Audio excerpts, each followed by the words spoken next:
students, do you know how many days are there in a week? क्या आप जानते हैं एक हफ्ते में कितने दिन होते हैं? There are 7 days in a week. एक हफ्ते में 7 दिन होते हैं. So let's learn the days of the week.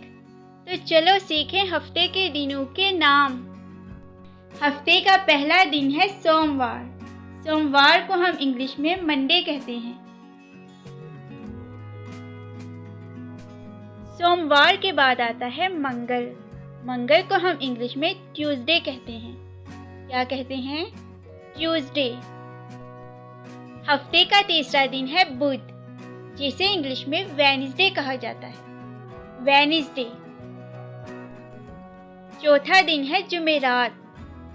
जुमेरात को हम इंग्लिश में थर्सडे कहते हैं. थर्सडे. पांचवा दिन है जुम्मा. जुम्मे को हम इंग्लिश में फ्राइडे कहते हैं. फ्राइडे. छठा दिन है हफ्ता. हफ्ते को हम इंग्लिश में सैटरडे कहते हैं. सैटरडे.